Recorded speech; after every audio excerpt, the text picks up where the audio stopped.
Alright you guys, welcome back. Today's video is going to be taper 101, and that's really all I'm concentrated on. I got the taper on the sides as well too, but I'm mainly trying to show you guys the back and how you can come up with a really clean taper. And in this case it's going to be a high taper, but of course if you were doing a low taper or a mid taper, which is kind of uncommon, but basically you want to watch out where you do these tapers at.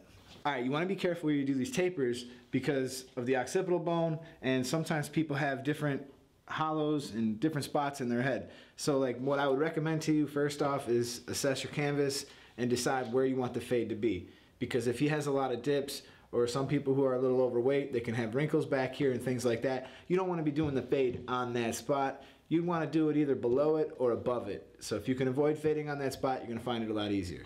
I'm going to show you guys a couple little tricks, so let's get started. Alright, so I began this cut and all I did was a number 2 all the way around the head. This is a pretty simple step. I'm not really going to show the whole thing, but we're going to take them to this, what you see here, and I'll show you the steps that I took to get that. So if this was the back of his neck, the kind of line that I want to put in with my 5-0 is going to be sort of U-shaped.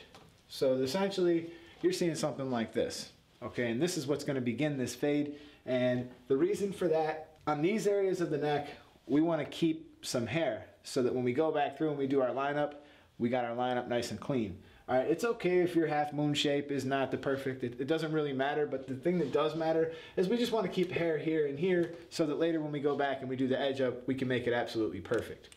Once I do that, that's the 5-0 line. If you don't have that, of course, you could use your trimmers. I don't like using my trimmers, but we know how I feel about that. So anyways, we're going to go back through with the electric shaver. In this area, you want this to be totally skin. And of course, let's stop just before you reach the line that you made, and let's leave ourselves a little bit of space in between, begin flipping out. And if this is something that you're still concerned about, you don't know how to use your electric shaver, please just go back one video of mine. I showed a lot, and I talked a lot about this in that in-depth bald fade tutorial. I can leave the link in the box below. So once we got this down to skin, and we've been careful, and we basically have it so that it's completely smooth transition from skin to the 5-0 line. Now the next step starts, and it's just like I do all the other steps, is follow my fade scale. So if I was following the level, this would be my 5-0 line. Okay, and I'm going to set another guideline into it, my open taper line. That would be this one. And this one is just going to be my open taper line. And I'm just going to put OT for open taper. Okay, so once I've done that, I'll follow my steps exactly like I always do when I'm doing in this in-between step to blow that up for you after I put the guideline in.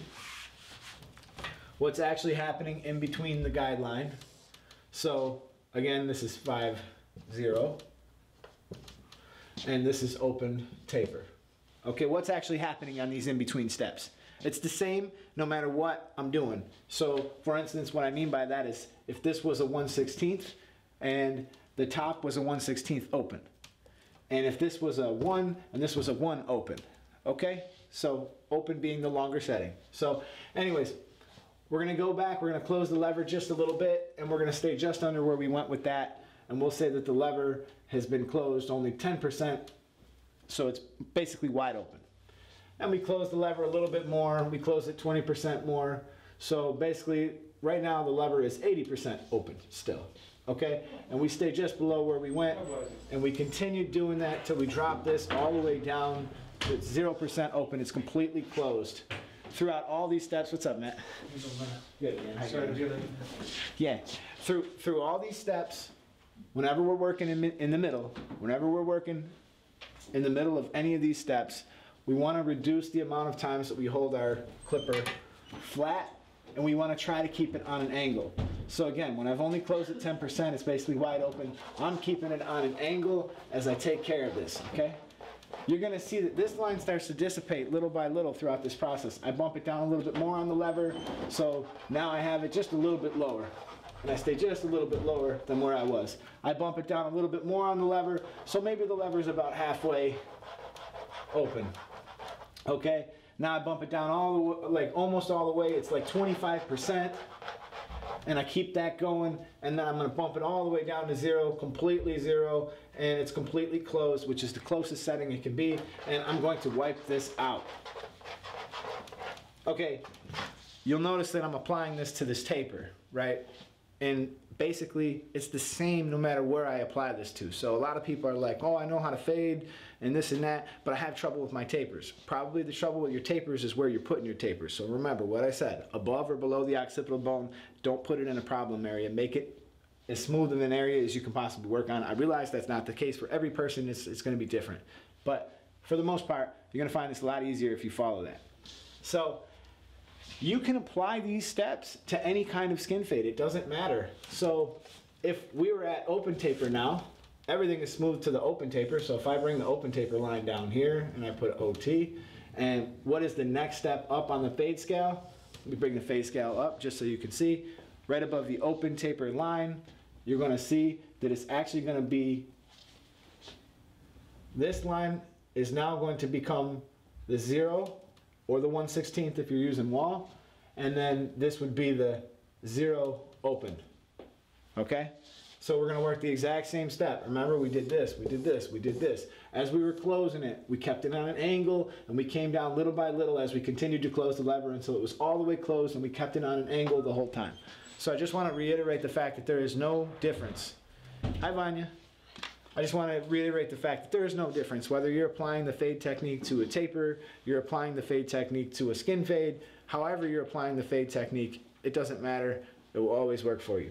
I talked about, you see me going through with my open taper, I'm just knocking out, I'm putting in that second guideline, and now I know my parameters, I know where I'm gonna work. I'm gonna go back to just what we talked about, beginning to close the lever slightly in a minute. Once I got my guidelines situated and everything's cool, I'm gonna start closing the lever just a little bit, and I'm gonna try to keep it on an angle slightly, and I'm also gonna be trying to work my corners. You'll find that it's actually easier to keep it on an angle, being that you made that horseshoe shape, because you have that harsh line in that horseshoe shape, so even when you hold it flat, technically it is sort of on an angle still. So that's why it's also nice to put this horseshoe shape in when you're using this technique for a taper, and you're gonna find it very easy to knock out that bottom line. So little by little, we begin closing that lever, and we begin working that line out so it's completely gone until it's completely removed. And then we move on to step 2. What's step 2? Step 2, we're gonna do the same thing with the 0. With it open, we're gonna go up, we're gonna make another guideline. And once we got the other guideline, you see as I make this guideline, I'm attempting to keep it on an angle. That's because the level of the rest of the hair is a number 2. So I kind of know that I can almost skip a step if I'm careful enough. By just keeping this on an angle, that's gonna become a lot easier for me. And as I begin closing it, of course, I keep it on an angle, or I'm only putting one tooth down, and I'm using the best barber tool I got, my eyes, to kind of guide my way. Does this lever need to come down a little bit more? Does it need to open back up? Did I make a little mistake? Was I not thorough? These are the things that are going through my mind as I'm going through and I'm cutting it. Actually, to tell you the truth, nothing goes through my mind when I cut hair. Nothing. But it used to, and this is what I'm trying to convey to you. So as we go down, you're gonna see that I jump to the next step. In the future here, we're gonna grab this number 1 right off the wall like that, and I'm gonna grab the number 1, I'm gonna do it open, I'm gonna do it closed, and we're gonna knock this thing out. So it's literally that simple. Because I got the rest of the hair to a number 2, once I take that 1.5 into that number 2, there's really no line of demarcation. If you're careful, if you're flipping, you're not gonna have any problems there.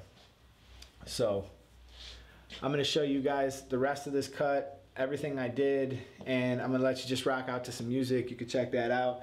I got a couple other things I gotta do today. I gotta get back to work, and yeah, so thank you for watching, thank you for listening, stick around, I'll see you guys in another video. I'm out.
And now, a word from our sponsors. We don't have any sponsors, okay?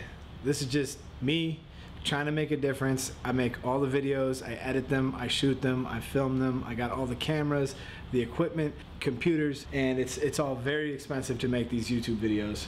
Okay, anybody who's interested in checking out some of the tools that I use, like this is my total favorite setup. It's battle tested. I've used it for many years. Most of the stuff here has been here for a long time and it works excellent. Go ahead and click that link in the drop down below and you can check those out. And I finally got some merch up on the channel, and if you decide to scoop one, it really helps the channel out. If this channel helps you out and you want to support it and you want to see more of it, anything you do like that will really help me out. And also I want to do more product giveaways and stuff like that, but it's expensive, and I left a link to my PayPal down below. If you guys kick in a little donation, we're gonna start getting in some of this. I can start giving away more clippers and I can start doing some more things. You find it in your heart to throw even just as little as $1 or $2, it could go a long way to getting some of these clippers in some of these people's hands that might need them, and I can continue to do this for more people.